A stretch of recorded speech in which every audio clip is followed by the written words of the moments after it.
Happy 4th of July, everyone. To celebrate the birth of freedom, I figured I'd do a video on the most American franchise out there, Resident Evil. Because what's more American than punching boulders? Punching that subscribe button.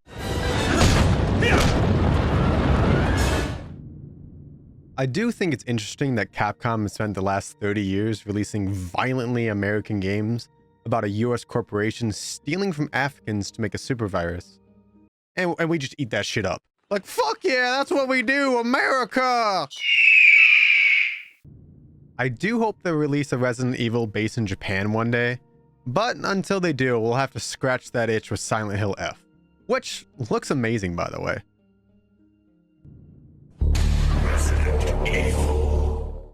The Resident Evil series has enough twists, turns, and random bullshit to make even Hideo Kojima blush. But at its core, these games are the blueprint for survival horror. Except for 5 and 6. Those two are pretty much action games with a hint of horror, like a LaCroix has a hint of fruit flavor. It's just not there. But the OG games? Ugh. Those motherfuckers were so intense, you could skip leg day from the workout clenching your cheeks would give you. Those games were so clunky, hard to control, difficult, and unnecessarily frustrating. And that must have been a mechanic, because man did it work. The locked camera style, item-based saving, limited supplies, and enemies that ironically wouldn't freaking die all help to immerse the player in the game. The choices you make, paths you take, and shots you fire all have dire consequences for both doing and not doing them. These games make you feel like you're fighting for survival. That is until you like the Magnum, at least. Despite the praise I do give the original Resident Evil games, and I will probably get hate for this, I much prefer the new games. I'm sorry. I think that the older Resident Evil titles are still so relevant for a few different reasons. The biggest one being nostalgia. Granted, I wasn't even born by the time Resident Evil 2 had been released, so I'm probably lacking in this factor. Another reason is that the remakes brought a lot of attention back to the roots of the franchise in a way that was easily digestible for modern gamers and that made them want to try the older versions, myself included. But if you're new to these games and want to get a taste of the origins of the story, just play the remakes. I don't care if there's a Redditor screaming at the top of their lungs about how the old games are better. The old ones are amazing for what they are. But if experiencing the story before the release of Requiem is what you want, then play the Resident Evil 2 remake. Resident Evil 2 remake is probably one of the best experiences I've had gaming in the past decade. It's incredibly polished, allows you to enjoy the same story with all the clunky frustrations, and with the A and B routes, for each character, you can play the game like 4 times before it even feels like you've replayed it. And for the Resident Evil 3 remake, yeah, the Redditor might be right about this one. The original is probably better. They cut a ton of content for, like, no reason. Other honorable mentions would be the Resident Evil Remaster and Resident Evil 4. They actually haven't remade Resident Evil 1 yet, so you're stuck with what you got. The remaster just updated the graphics and some mechanic stuff, but it's essentially the same. Also, I think that everyone should play Resident Evil 4 Remake, but it's not required. The base Resident Evil 4 is a little clunky, but it gives a fantastic experience if you choose to play that one instead. Or just lock in and play everything. You got almost a year until the next one comes out.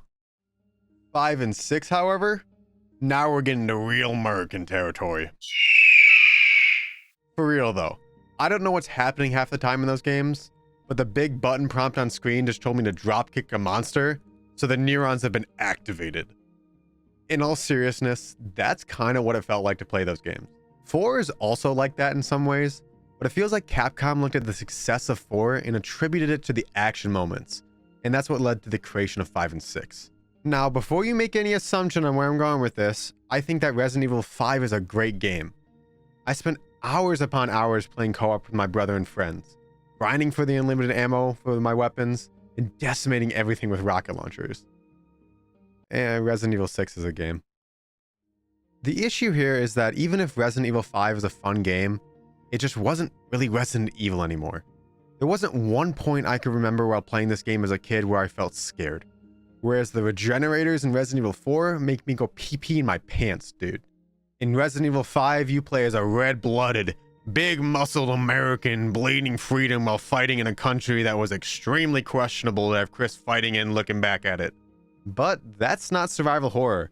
Hell, if anything, it felt like the zombies were the ones trying to survive a horror game, getting a face full of the boulder puncher every other second because he's trying to conserve ammo. Again, 6 is a game. It probably should have just been one of those animated movies instead of a game. At least it has Leon in it. The last 2 Resident Evil games is where Capcom really brought back the franchise to its roots. When Resident Evil 7 came out in 2017, I was ecstatic. The demo for this game was eerie and unnerving, and they brought that feeling to the main game with a vengeance. No longer were you playing as some beefed up superhero. You play as a random dude. A dude who was just unlucky enough to be married to somebody connected to Umbrella, and that had fallen victim to one of its experiments. Before the Village update, you were faceless.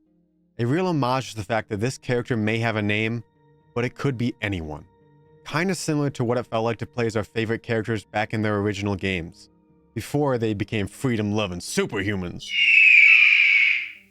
Very few games have made me as scared and uncomfortable like Resident Evil 7 did.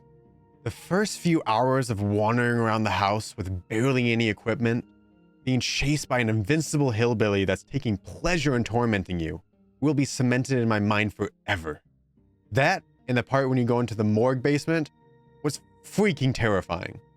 Village was also an amazing game, but the horror wasn't as effective as it was in 7 in my opinion. It's probably due to the fact that Ethan had already been through this once before, and it makes it harder to relate to the character in the situation.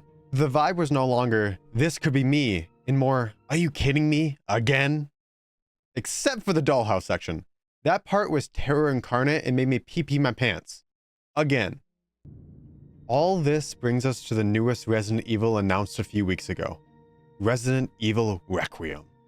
I'm little baby boy toddler excited for this game. Requiem brings us full circle. We are headed back to where it kind of all started, Raccoon City. The protagonist, Grace Ashcroft, has ties to the story through the Outbreak games, but besides that, and the slight training she has for being an FBI data analyst, she's just an everyday person who is about to go through hell. And hell seems to be waiting around every corner. For everyone who watched this far, thank you so much. Please consider leaving a like and subscribing to my channel. That's the best way for me to know that you all are enjoying my videos. Let me know if you guys are excited for Requiem. From what little we saw, everything looks amazing, and it could only be better if the developers weren't cowards and added Leon Kennedy.